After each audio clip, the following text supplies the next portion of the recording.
heart of the Blue Ridge, Roanoke, Virginia. It's the Just Bernard Show with host Bernard Alvarez. Join Bernard as he shares topics that reveal the real matrix and empower your human experience, including world liberty, the esoteric, suppressed technologies, spiritual ascension, and human consciousness.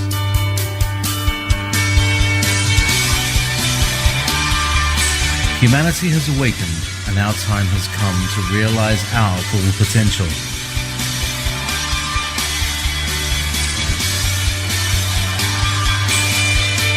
And now, live from the Star City, your host, Bernard Alvarez. Well, hello everybody, and welcome to the Just Bernard Show, streaming on all of my apps around the web, from my website, YouTube, Facebook. Anyway, you should all know that by now. This is very interesting. If you'll notice, I'm going to be looking up a bit. I got a new camera, and as you can see, it's pretty HD. I hope I look all right. And I'm just noticing that I've got to bring it lower in order for me to keep an eye on the anyway, forget it.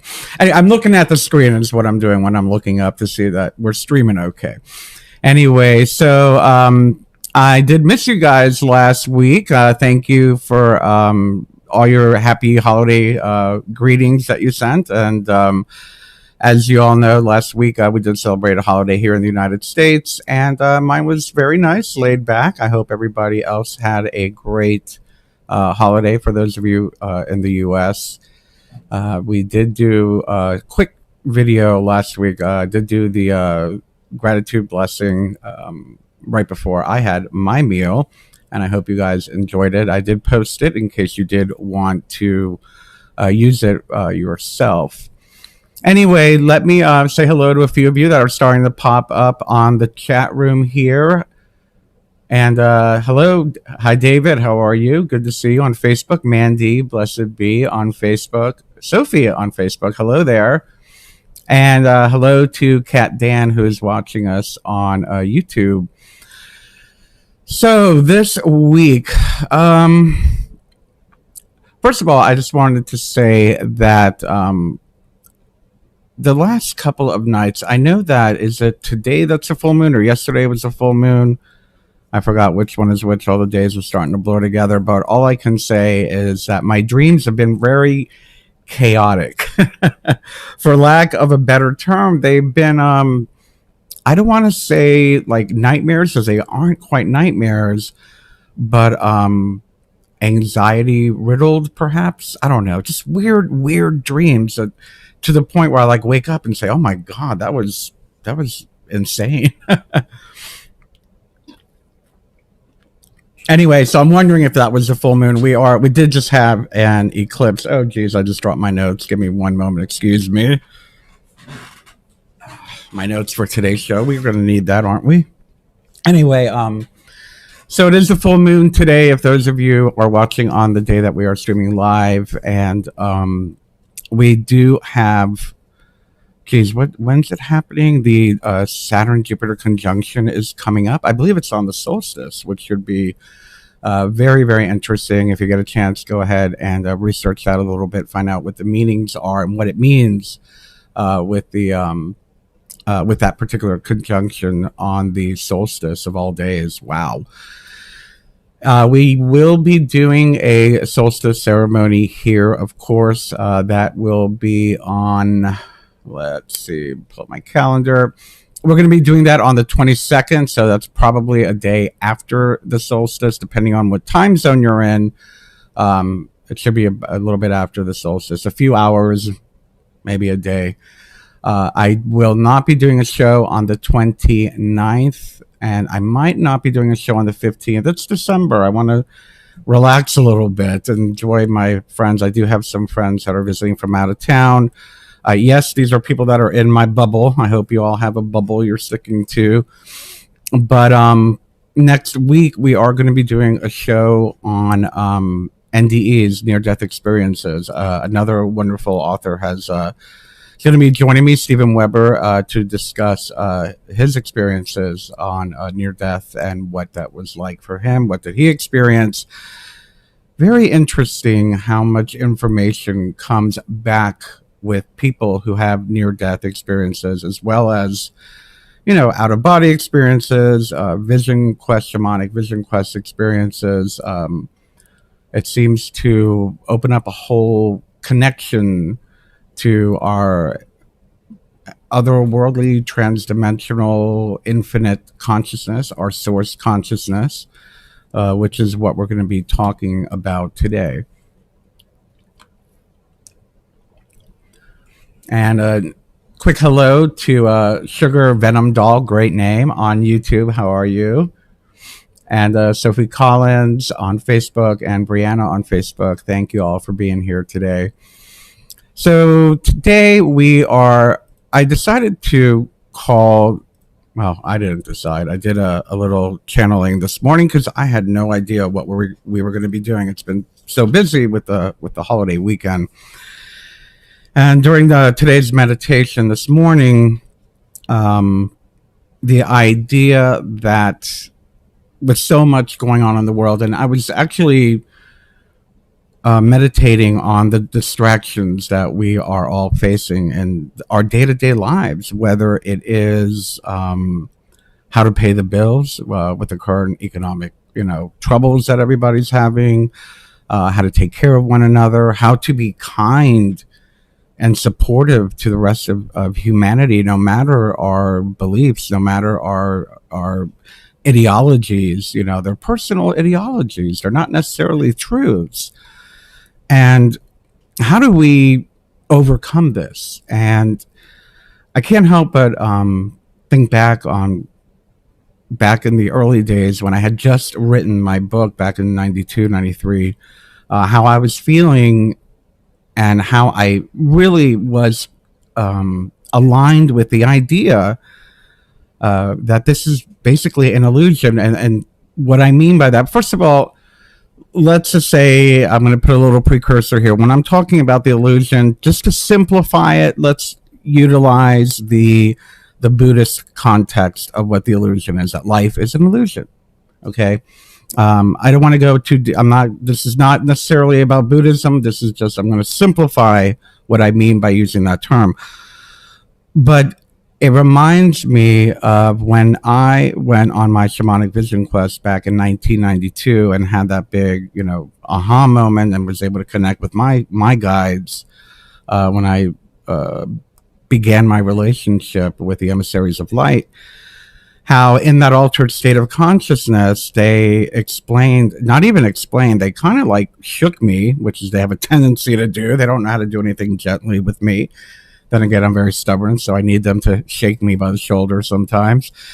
But during the vision quest, they were like, this is reality, meaning the altered state of consciousness I was in, that this is the reality. Everything else is the illusion.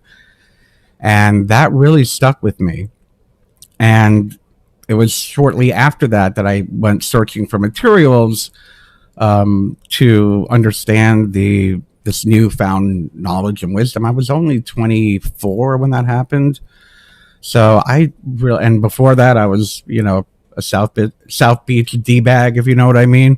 But it was totally outside of my nature as a young person to be able to think on that higher perspective and that, that wisdom for the ages type understanding.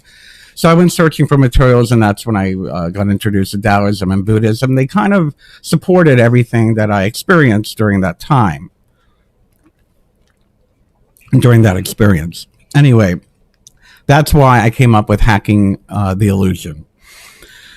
So what is the illusion? We're kind of talking about it. My definition, to simplify, would be the Buddhist idea of the illusion, but we have to look at what the illusion is in the sense of anytime we are putting meaning to something, and I know this is going to go very deep metaphysical real quick here, so try to follow along if you can. Take a deep breath with me. Let's let go of our condition, prejudices. And let's think about the idea that, or contemplate the idea, and we all have our own truth. However, everything is what it is, whether we ascribe a name to it, whether we ascribe a label to it, or whether it is backed by any emotion. A lot of times our language will conjure past experiences, either from our subconscious or our conscious mind. For example, when I say the word carnival, immediately your mind goes somewhere. Immediately your mind begins to search for what does the word carnival mean? And what happens? We all start, it's human nature, to go digging through our memories of when we were at a carnival, perhaps, or whether it be a good experience or a bad experience. So immediately we're giving meaning in a linear, logical fashion, and then supporting that with an emotional feeling from an experience we may have had. So when I am talking about the illusion of life, I am talking about it in these terms, that whether it be something we watch on television, whether it be political, whether it be spiritual, whether it be an experience we have with a friend, whether it be our job, no matter, every aspect of our day, all day long, every day, every week, every month, and every year of our life, if we are not connected to a higher perspective, if we are not connected to source consciousness, we'll get into that momentarily, we are ascribing a label followed with an emotional backed understanding of everything that happens to us. Yeah. Deep stuff. Metaphysical, psychological, call it whatever you'd like. But so that's why I want to start with what is the illusion. So the illusion is your interpretation of what's happening to you. It's your interpretation of what you're seeing on the news. It's your interpretation of the day-to-day, moment-to-moment experiences that you are having. Now, when we take a moment to just step back from that and there is no try. It's do or do not, as Yoda says, and I stand by that. When we allow ourselves, when we guide our consciousness to a place that transcends label, transcends this 3.5 dimension awareness and definition of what is happening to us, that's the beginning of hacking the illusion, the beginning of hacking the matrix, for lack of a better term. How do we do this? When I first started on this journey, when I first started on this path, I was blessed. I talk about it all the time. I was blessed to meet a shamanic practitioner, a shamanic teacher, who, kind of, they opened up their library to me, which was amazing. But B, they would give me these assignments to do. And one of the assignments, I believe I've spoken about this one in particular in the past, was to differentiate, because actually they were preparing me for the shamanic vision quest with the medicine, if you know what I mean. Very insane altered state of consciousness utilizing spirit medicine. But anyway, I had to write a paper on the difference between shamanic journeying and schizophrenia, the differences and the similarities. And the synopsis, I guess you could call it the conclusion of my essay, was that schizophrenia is an uncontrolled altered state of consciousness, and spiritual or shamanic quest is a controlled altered state of consciousness.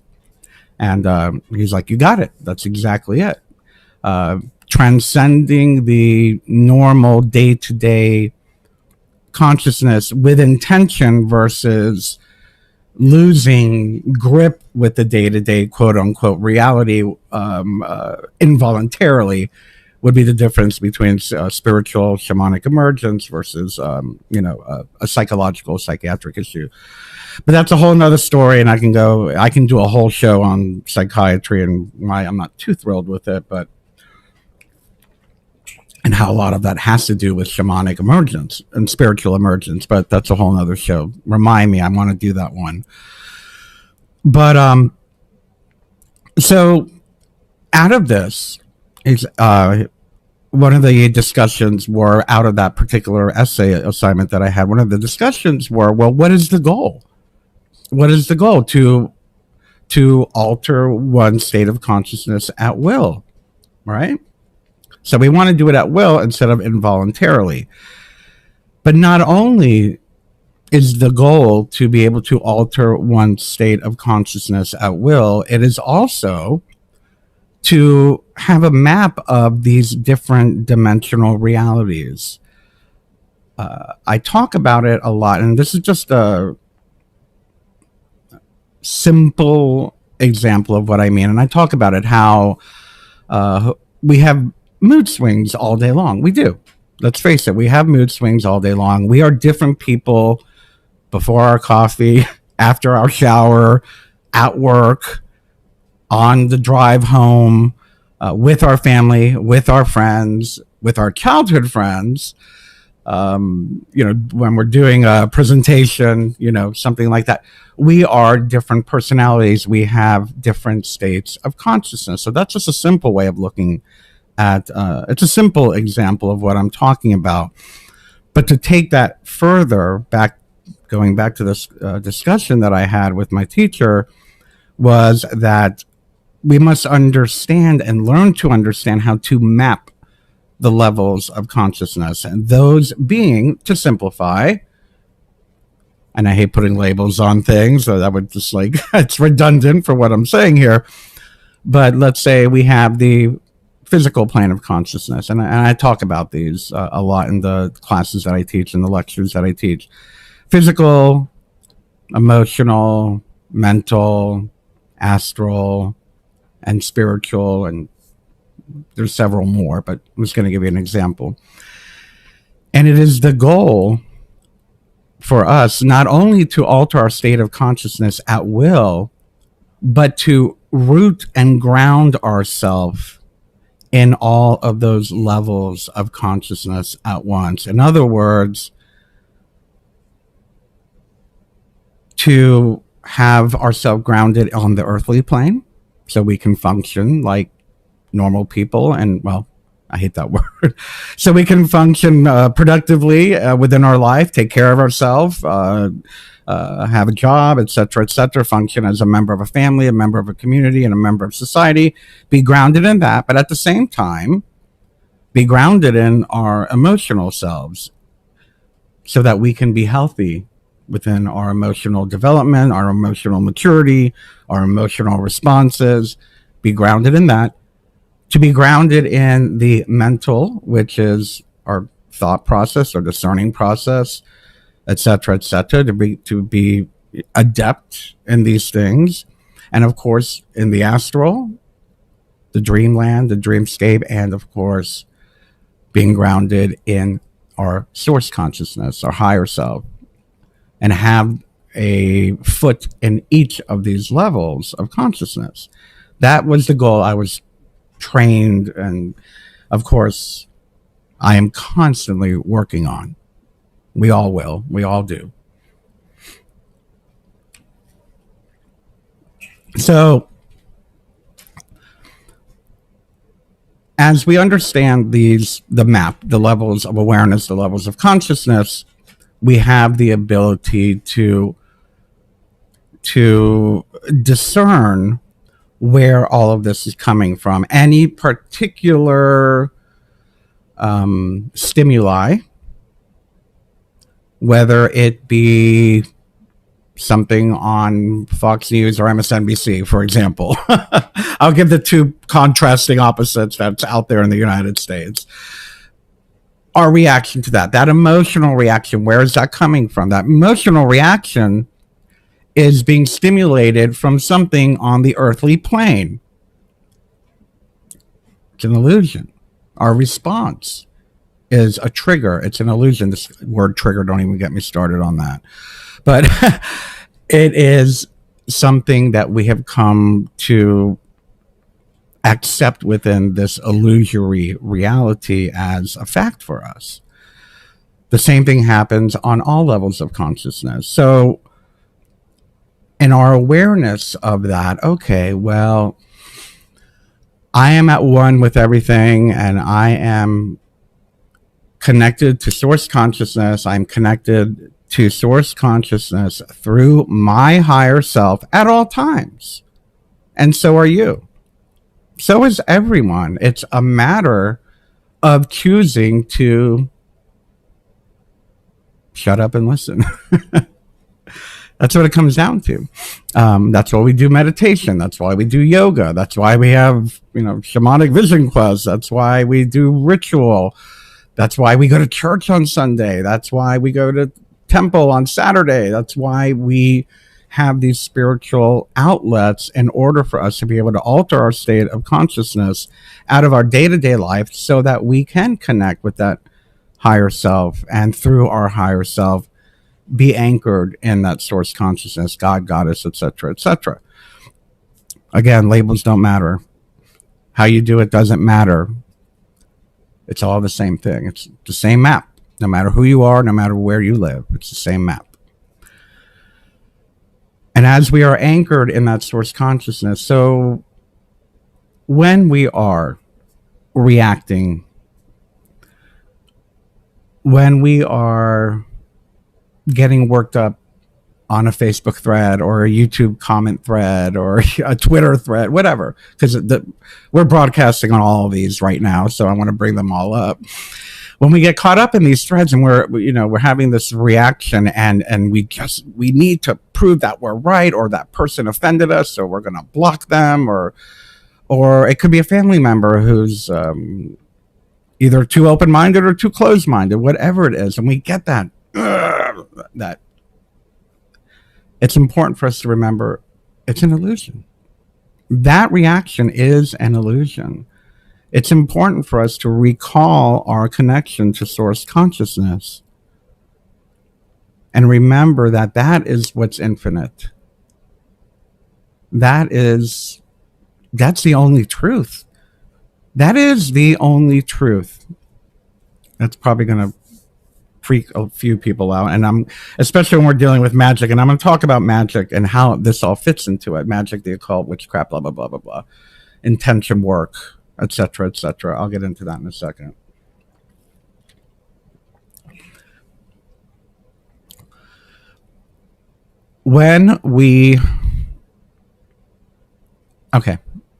I was just talking about source is the only truth. Source consciousness is the only true consciousness. It's the only truth. There is no political truth. There is no religious truth. There is only source consciousness, one with everything, nirvana, conversation with the holy guardian angel, etc., etc. And I've told this story before, and I think some of you will remember, and I think some of you, if you haven't, this may be able to explain what I'm talking about. Joseph Campbell, I love to quote Joseph Campbell, talks of a story of God and Satan walking down the street, and they're walking down this dark alley. It's nighttime, it's dark, and at the end of the alley, there's a bright light showing, glowing. This bright light is glowing, and Satan nudges God and says, "Look, truth." God. God nudges Satan and says, "Look, truth." And Satan grabs it from God and says, "Here, give it to me. I'll organize it. I'll give it contrast. I'll give it meaning. I'll give it a name." But before the name, before the contrast, before the ego steps in to categorize it, it was still truth. This is where I'm getting at. The experience that we experience in this life, our life experience, this moment we're having together right now, I could just be sitting here talking to you and we're experiencing this together. And I could do this without saying it's the Just Bernard Show at 3 p.m. Eastern Time on multiple platforms. I'm giving it a label. But that has nothing to do with the truth of this interaction that we're having. It has nothing to do with the message that I'm sharing or, the chat that we're having. It sometimes will take away from it. You understand what I'm saying? I'll never forget when I had my shamanic vision quest, and I think some of you may relate to this and may go through it in different ways. I'm going to give you other examples. When I first had my vision quest, I was so excited afterward. I was like, here I was, 24 years old. I was from Miami. I was a South Beach party kid, and I used to hang out with all in the nightclubs and the VIP and the limos, and hung out with the models and all that stuff. Little hoity-toity party kid from Miami, and all of a sudden, I'm living I was living in Dunedin, Florida at the time, and I had this vision quest with my partner at the time in this little Gulf of Mexico town north of Clearwater, Florida, in this little house, and had this experience. And all of a sudden, everything that I thought I was, I wasn't. That identity, that label of, South Beach teabag, who was that? I was like, who is that? That's not who I am. All of a sudden, everything I thought about career, of social climbing, of life goals went out the window. And that moment of, I get this. And not only did I get it, I had met my guides, and they've never left. They're always around me. I sense them, and I've sensed them around me since that day. So a whole new relationship started, a whole new world began for me. And I was so excited that I wanted everyone else to experience it. So, for months afterward, I would tell all my friends, oh, come on, you've got to do a shamanic vision quest. You've got to have a vision quest. You got to do this, and you got to do this, and you got to do this. And a lot of them were like, you're nuts. I'm not going to do that. What are you talking about? You crazy person. And then some of them would go through it, and I would of course do it with them or whatnot, and their experience was nothing like mine. And I'm like, oh no, but didn't you meet your guides? They're like, no. I'm like, oh, but didn't you get that aha moment that this life is an illusion? No. So we have this need, the ego steps in, labels it, and we have this need that we want everyone else to see things the way that we saw them. Meanwhile, the only truth in all of that was that initial experience that I had between me and Source, between me and my guides. It has nothing to do with anybody else. And me trying to impose that on other people is just perpetuating the illusion, the falseness of what we consider reality. I've seen this. And we see the same type of thing with those who born again people that have that born again experience. They find God, they want to shove it down everybody's throat. We see it within magic and Wicca and all that. When people first oh my God, oh, this is the only thing, you're wrong. Oh, only this is right, or people that discover conspiracies, for example, geopolitical conspiracy. No, this is what's right. You're wrong. No, you had that moment. You had that aha moment. It gave you clarity. It's important that we don't try to relive that clarity. I don't mean not take the wisdom we received from the clarity. Take the wisdom, run with it, and apply it into your life, it has nothing to do with anybody else. When I had that aha moment of, hey, 2006, 2007, political people are corrupt. I always thought, they were going to protect us and take care of us. No, I was wrong. And I ran around spreading the truth. And a year or two, 3 years later, I was like, oh, this is not what Source taught me. This is not wise of me to impose my beliefs on other people. It's between them and their God, goddess reality. Anyway, that's just some examples of what not to do. Anyway, so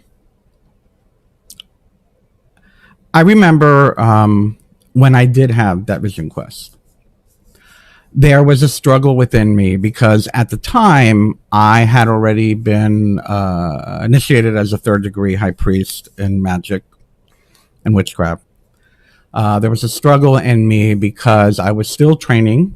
And actually I was already running a local group, a pretty large group, a covenstead. I ran a covenstead at that time.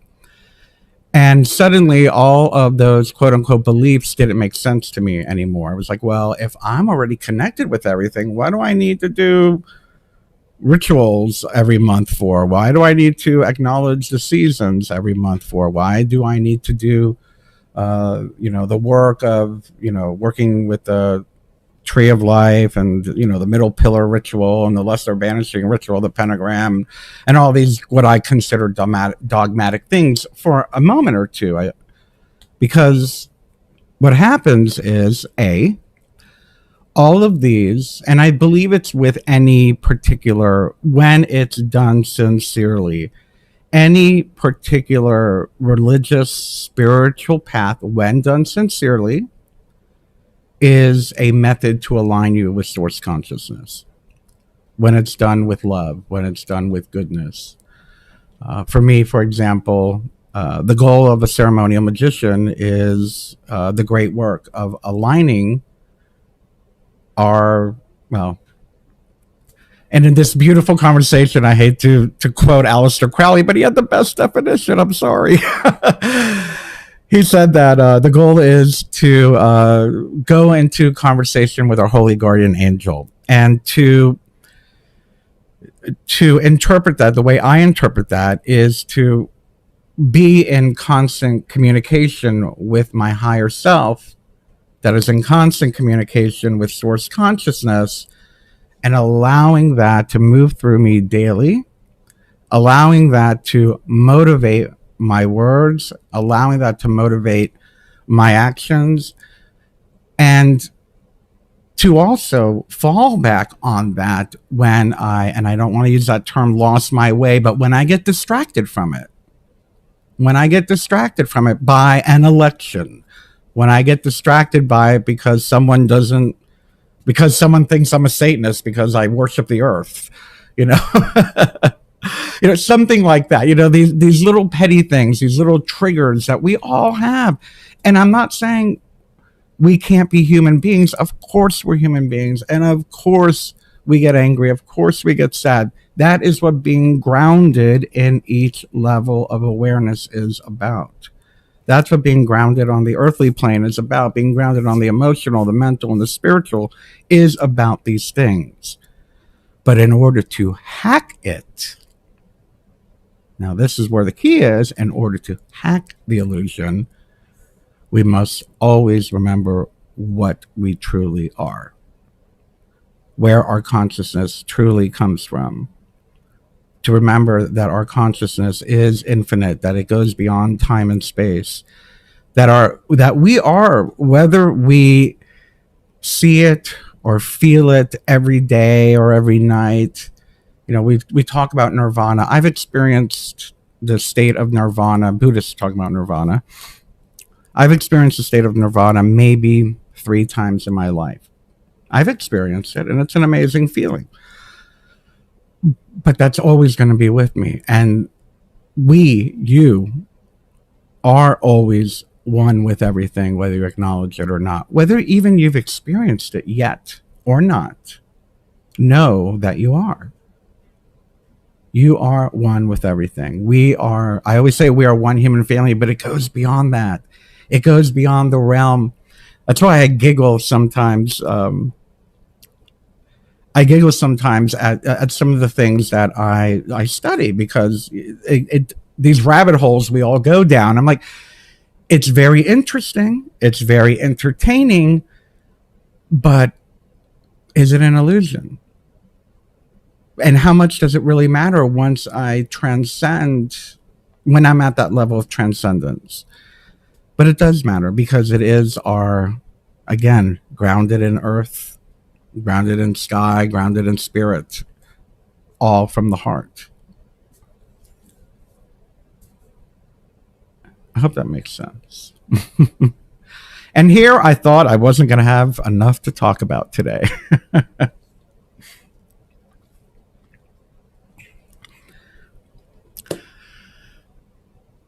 Whenever, I'm going to leave you with this. I have a couple announcements, but I'm going to leave you with this. Whenever we get caught up in something, whenever you start feeling